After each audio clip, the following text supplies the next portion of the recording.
I'm Paul James. What matters to China increasingly matters to the world. Keep up to date with the latest news and events about the Middle Kingdom with the China Plus app. Up-to-the-minute reports, live streaming audio, insightful opinion on everything China-related, facts, figures, and language learning resources at your fingertips. Everything in focus, all in one place. Search for China Plus in the App Store or Google Play. Insightful analysis, bold comments, friendly debates. Find all that and more on Roundtable, where passion meets in-depth discussion and covers the hottest topics in China. Hello, everybody. Happy Monday. Welcome to Roundtable, coming to you live from Beijing. I'm your host, He Yang, joined by Lai Ming. Hi.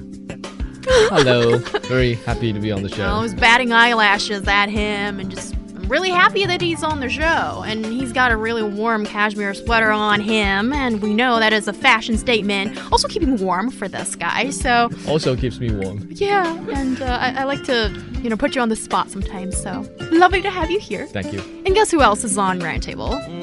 See? You'll never guess, see? I'm an enigma. Mr.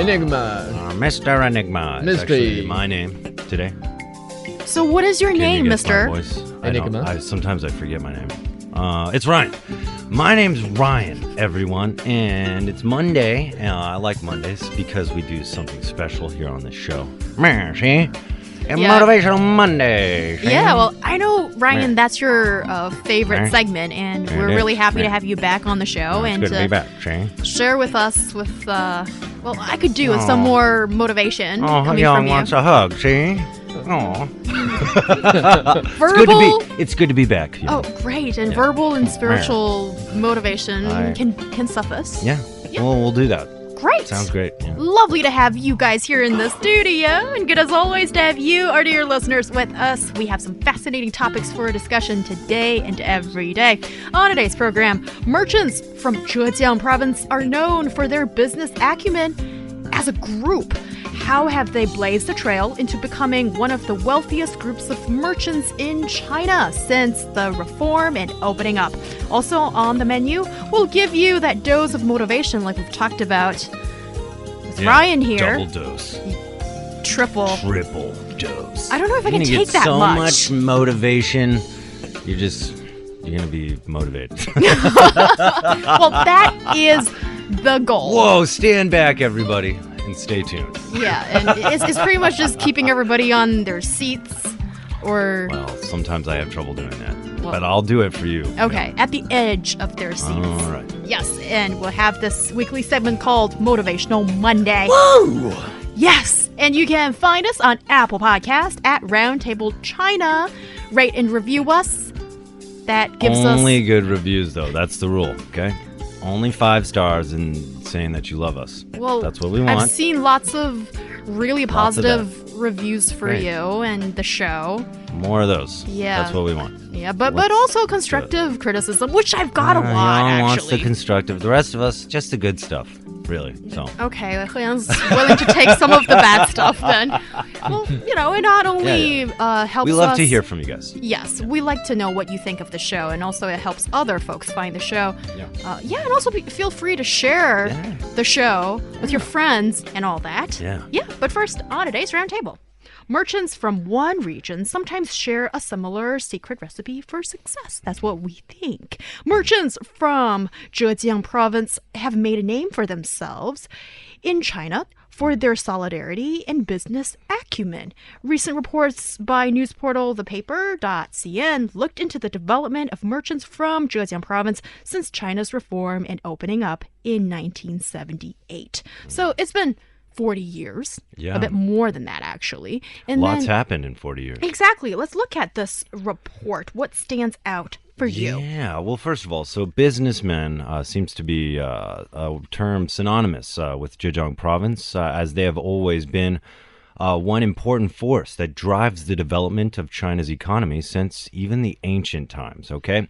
To better understand this and analyze their development, news portal, thepaper.cn, and Zhejiang Provincial Market Supervision, along with Management Bureau, cooperated with the Zhejiang branch of China News Service, the College of Media and International Culture under Zhejiang University, and the New Media Committee of Zhejiang Chamber of Commerce, I love those guys, studied, wrote, and published the Survival and Development Report of the Businessmen from Zhejiang in the 40 years reform and opening up.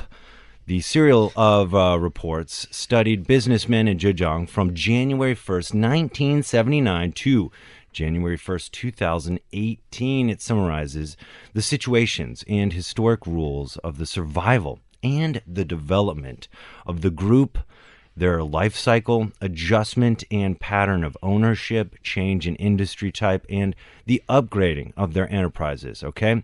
So as we talk about these figures and whatnot, they're going to talk about something related to entities. I just want to point out that when they talk about entities, it refers to either enterprises as a whole or individual businessmen. It could be either or, just somebody that's captaining or pioneering business, right? And who are some of the famous ones from Zhejiang province?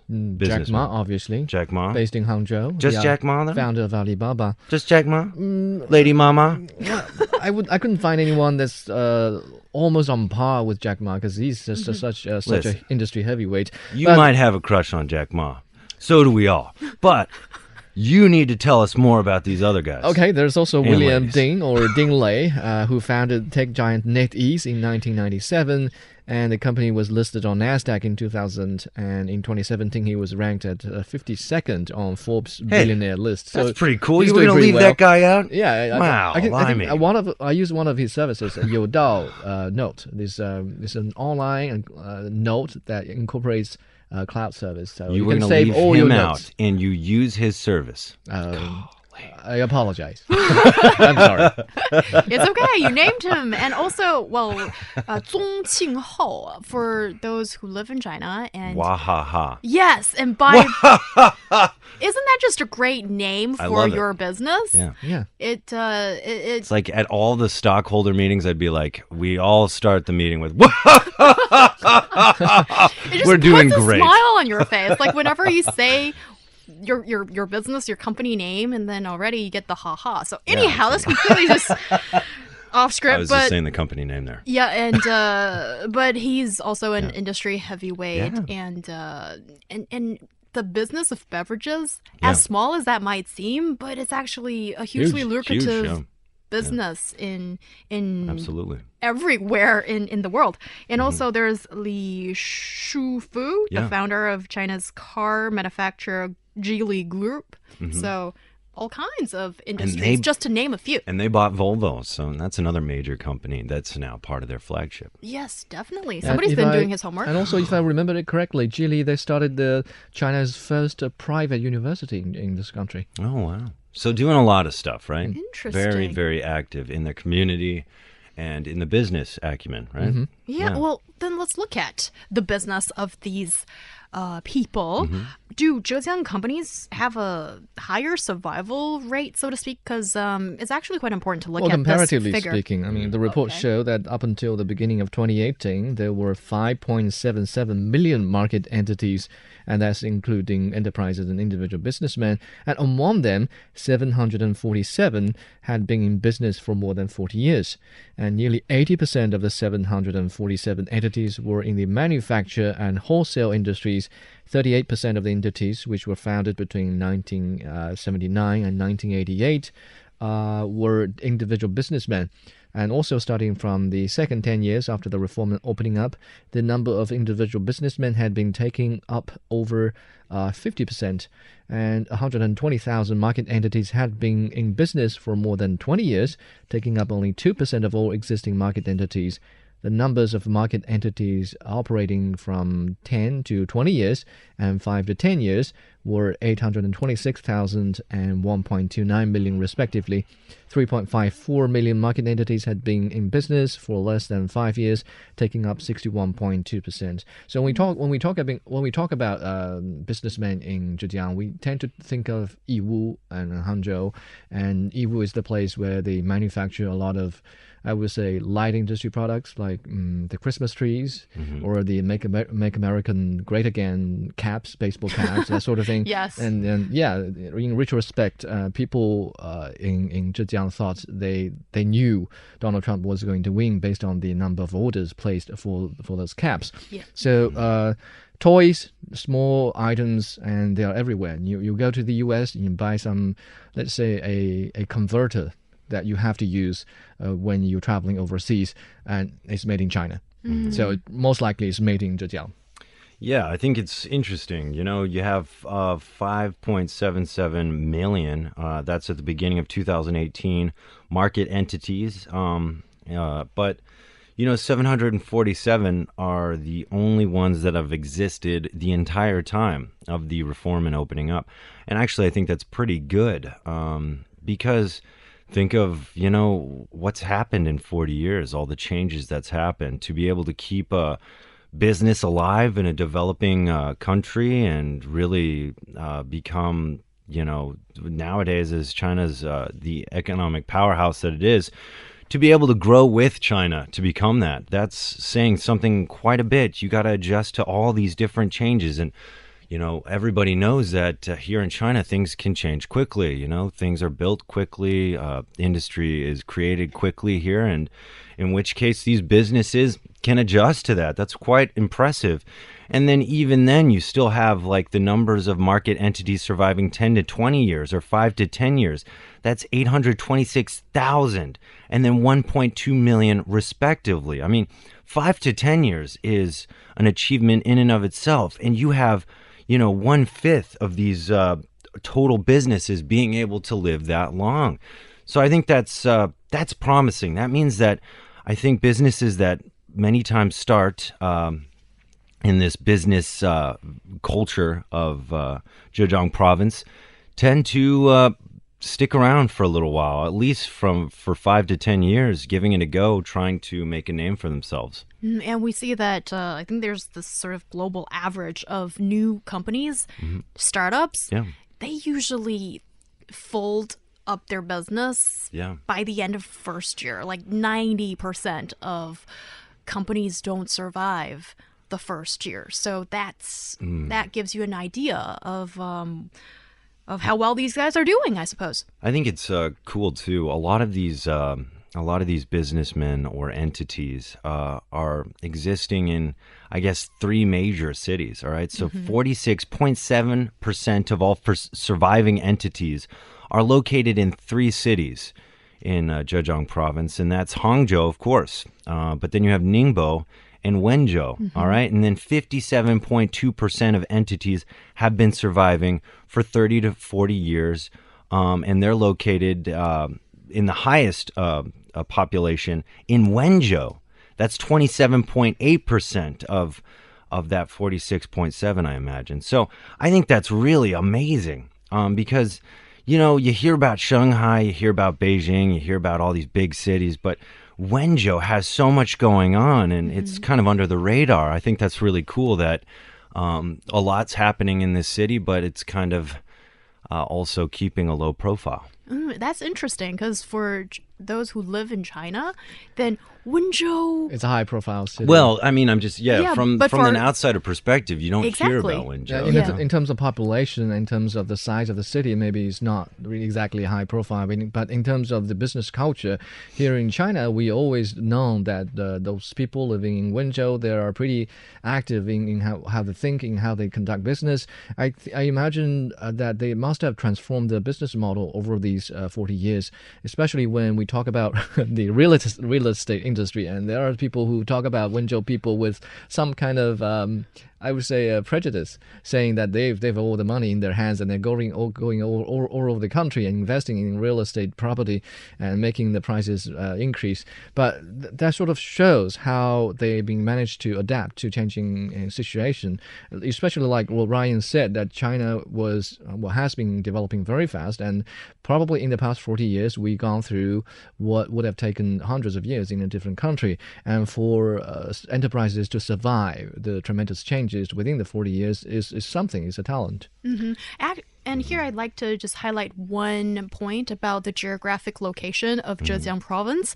It is a eastern coastal province of China, and it's bordered by Jiangsu and Shanghai to the north, Anhui to the northwest, and Jiangxi to the west, and Fujian to the south. And yes, I understand for our global audience, that's a lot of new names for different locations. But the point here is that I suppose it enjoys this advantage geographically that it is it's coastal area, so it's easier for this place to have connection outside of China in terms of trade and all those kind of things. But also, it is so close to mega cities like Shanghai and also other rather prosperous provinces like Fujian, and then so it's like a really good location for doing business domestically and elsewise. I think that's interesting because a lot of people, maybe a good place to do business, but at the same time too, this seems like it's been a place of business culture since ancient times. But the geographical condition of Zhejiang wouldn't be considered the greatest for living. I would say that, there's a lot of people. There's kind of less amount of land. There's quite a few mountains, not as much plains. So it's not I'm not saying that it's not a great place to live. I've been to Hangzhou. It's amazing. But I'm just saying maybe there's less of great places that people can live in this area that's just very mountainous. Not a good place for agriculture, and as a result, people have to look to commerce. But still, I think you can look at throughout ancient times, places by the Nile and Egypt and all of this stuff that has been the Mecca in many ways of business and culture and exchange. Yet we have, Zhejiang that's not like that. It's not necessarily the most fertile plain, but it still has this culture. And I think on some level too, maybe it's this kind of hard lifestyle, or that is kind of, and they need to trade to get their goods because there's less land in this area, and maybe the conditions aren't so good for them to be able to grow their own crops.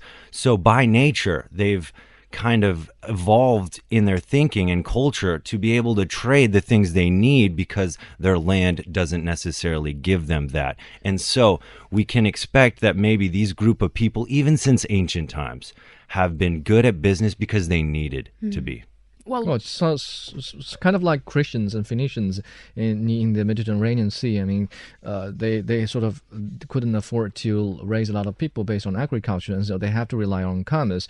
And likewise, in the 21st century, in the age of the ocean, of international trade, Zhejiang really is located in a very good place in the coastal region where it is possible to set up a lot of factories and also do international trade. And it's really interesting also to see, I think, when do we place this topic of discussion in the in this spectrum of time, so to speak. When you look at the Venetian Republic, well, yes, during the Middle Ages and the Renaissance, it enjoyed such prosperity that even today it's really colorful part of history when you look at it. But after the trade routes shifted from the Mediterranean to the Atlantic, and then we saw the fall of the Republic of Venice. So that was sort of the end of that chapter.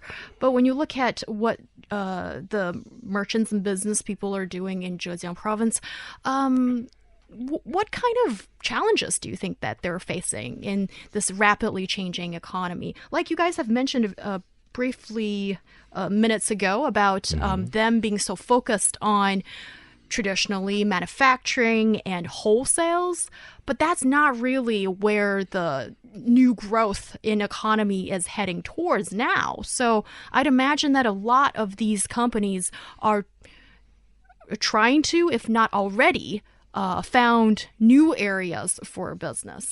Historically, I wouldn't say that Zhejiang is going to face a lot of challenges in the future because right now, here, at least in this country, we are talking about the Belt and Road Initiative. We're trying to establish a link between this part of the continent and all the way to the European continent. So I can only see more opportunities going into Zhejiang as against a few opportunities.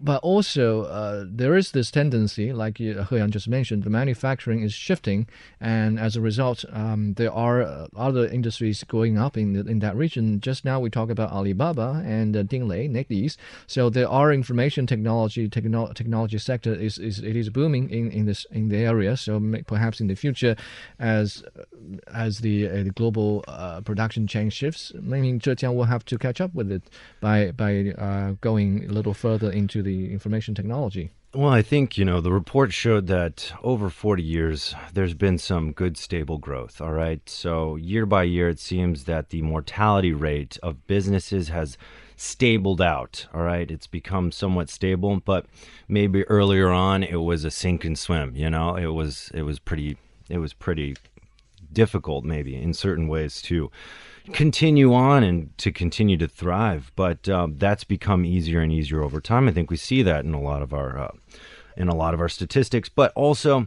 some things that maybe present a struggle for these businesses, and frankly all businesses, is things like good investment. All right, capital is capital, and when you invest capital poorly, it hurts, I think, the economy in general. So of all the market entities that failed in the business sector during the 40 years, those with a registered capital of lower than 500,000 yuan only had an average lifespan of 3.6 years. The figures rose to 4.5 years for those with a registered capital between 5,000 to 1 million yuan. So, for 1 million yuan, you only get an extra maybe year. These kind of things, I think, present that struggle that even with quite a big injection of investment, sometimes it doesn't always pay out. Your life expectancy will only go up from 3.6 to 4.5 years. That's not necessarily, a big gap for the amount of money that you're paying.